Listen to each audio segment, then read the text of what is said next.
and welcome to a movie discussion. My name is Ebba and this is Linnea.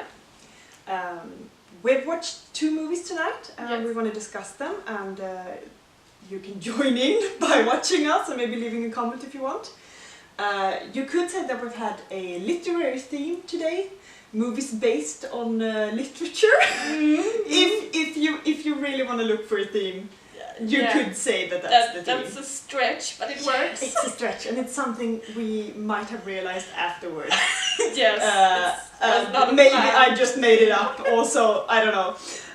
Anyways, you can find Linnea on Robert Maria Reviews, which is a YouTube channel where I review books, movies, all kinds of things. Yeah, she's the veteran and I'm the absolute noob. This is the second time I'm doing something like this, so be kind. Anyways, what have we been watching tonight?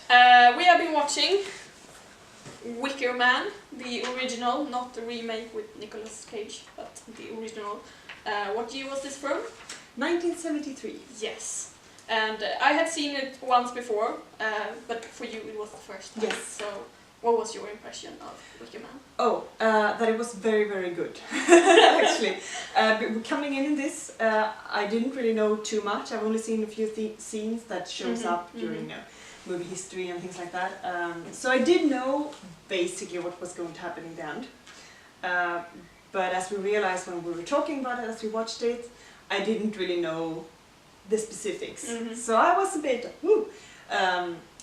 But it was a really good movie. I was thrilled from the first frame to the last frame. It was very, very good. So just as a throwing it out there right now, it's I recommend it.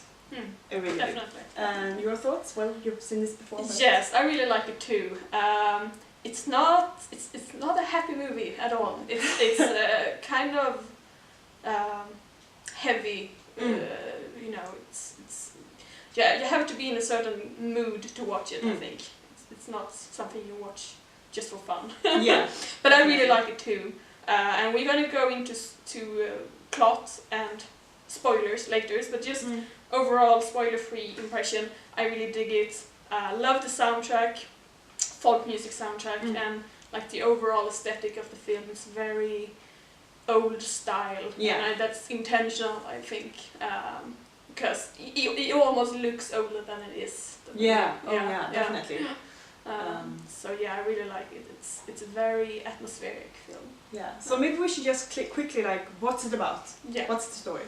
So a police officer gets an anonymous letter, which says that this girl is missing from this Scottish island, and you should look into it.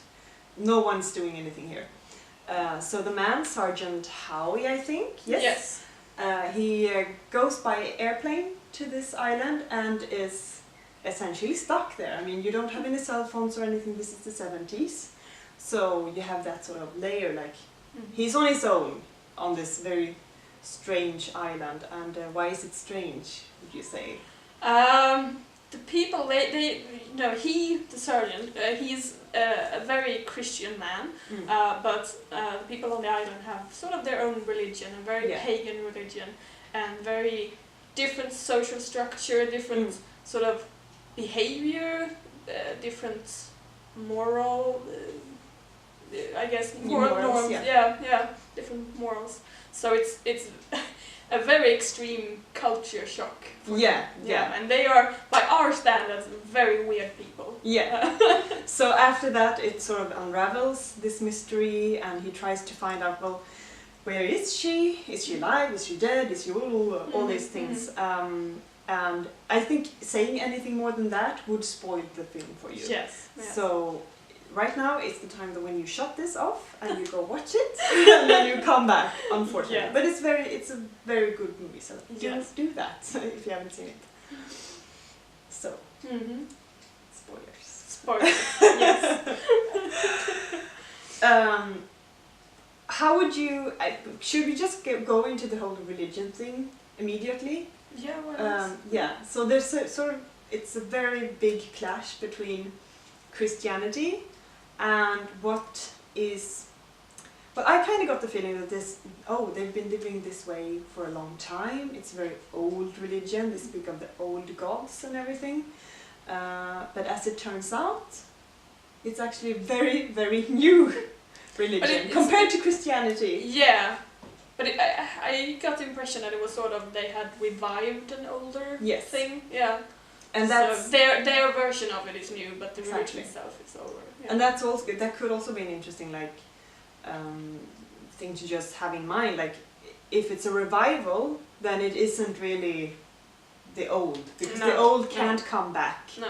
So what you're reviving is essentially your version and your interpretation of something that's already dead, sort of. Mm-hmm. Because I got the impression that they weren't active in the old religion at all.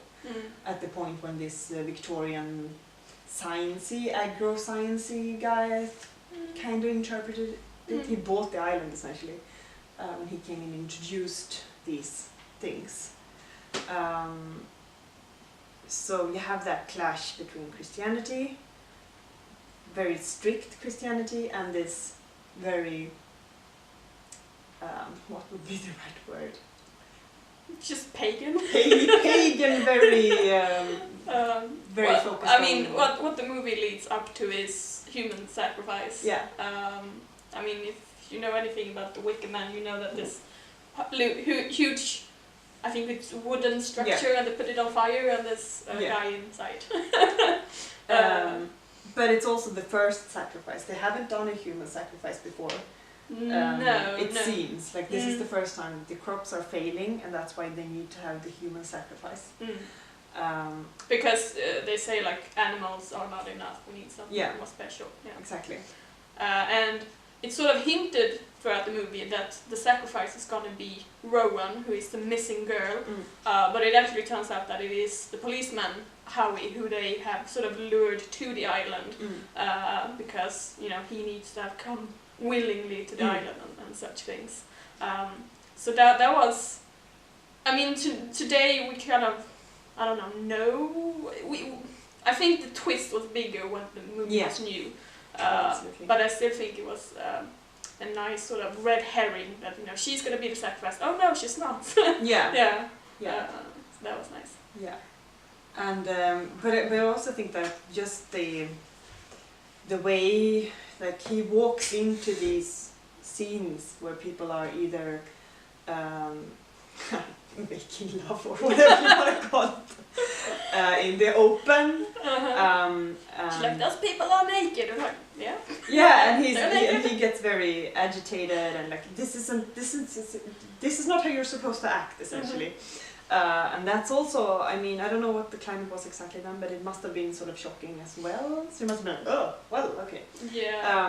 I don't know. It probably depends on what you went into watching the movie. But, yes. I mean, I'm thinking 70s was something like hippie culture that probably dealt with nakedness quite openly. Oh yeah, for sure. But yeah, it's still a bit of a culture shock there. Yeah, so I'm thinking like it's the human sacrifice. I wouldn't say it probably wasn't shocking, but the twist in itself, like, oh well, he's being sacrificed. That was probably shocking.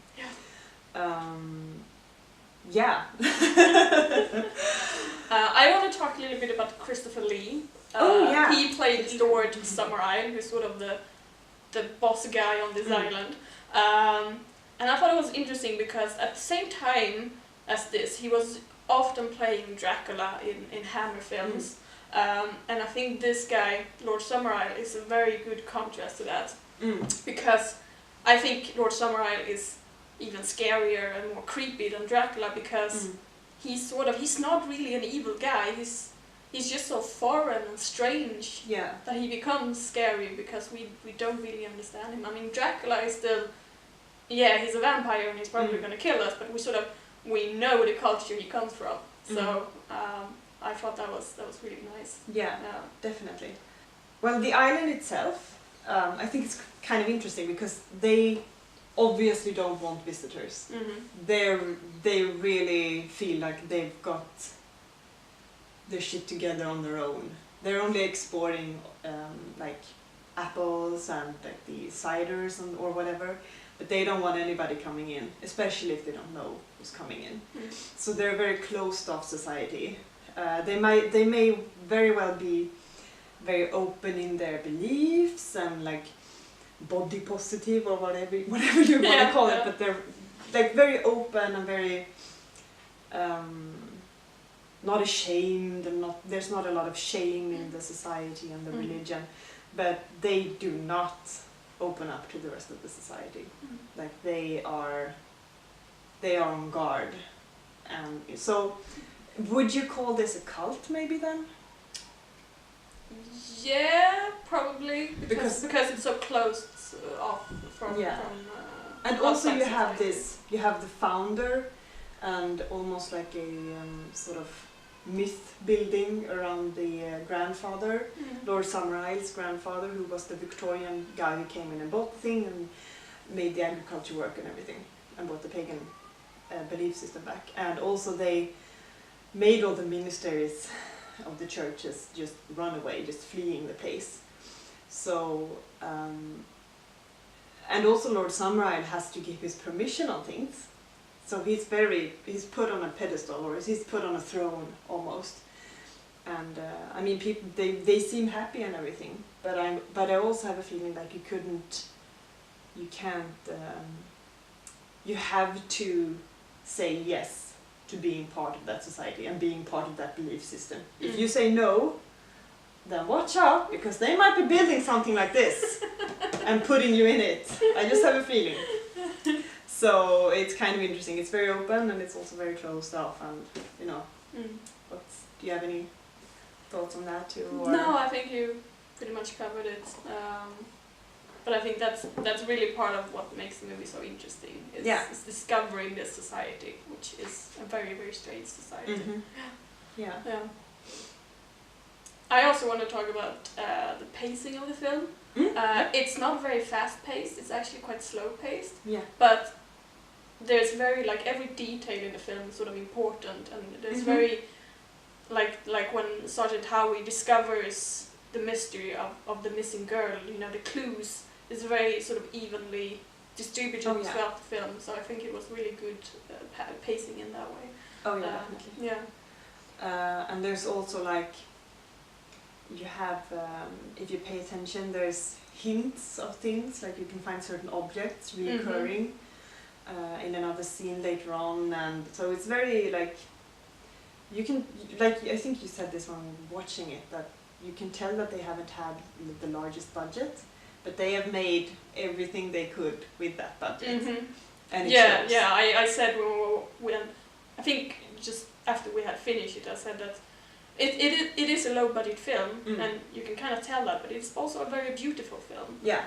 Because of the aesthetics, and I even think sort of the quality of the film. I mean, it's not very crisp image, the version that we have, but that sort of enhances the experience almost, because you get this sort of old feeling, and it's just kind of creepy. Yeah.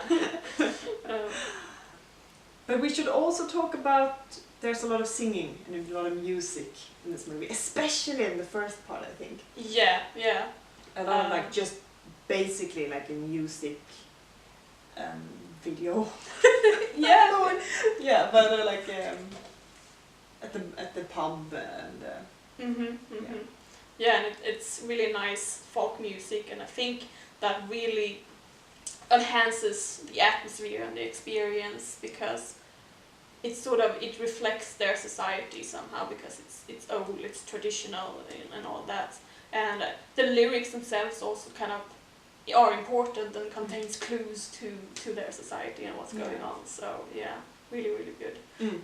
And I actually sent you the soundtrack, link to the soundtrack before we watched the film, because I was like, you need to listen to this. Yeah, and I've listened to it many, many times. It's really good. Yeah.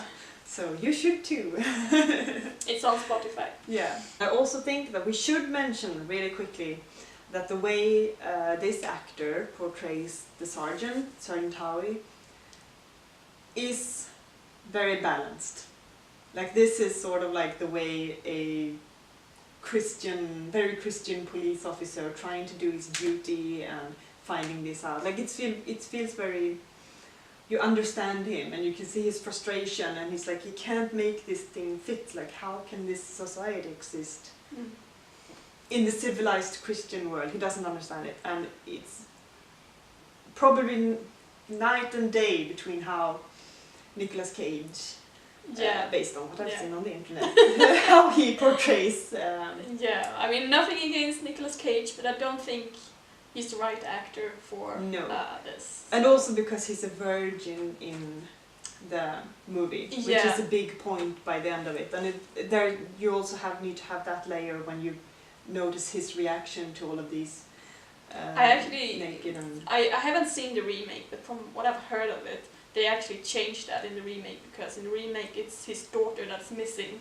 and he doesn't know he has a daughter, but his like ex sends a mail to him and says, like, oh, your daughter is missing. Oh. He's like, oh shit. Oh, okay, so he's not even an officer. No, he might be, but he's definitely not a virgin in the remake. Okay. Well, I can understand why they couldn't have Nicolas Cage trying to come off as a virgin, because we can't. No, I think we covered most of the Wicker Man. Really good movie. Yes, highly recommended. Yeah. Have you already seen it maybe? Or if not, go watch it. And comment down below what you think of it, and comment what you thought of our video. Like and subscribe, and we will see you again soon. Bye bye.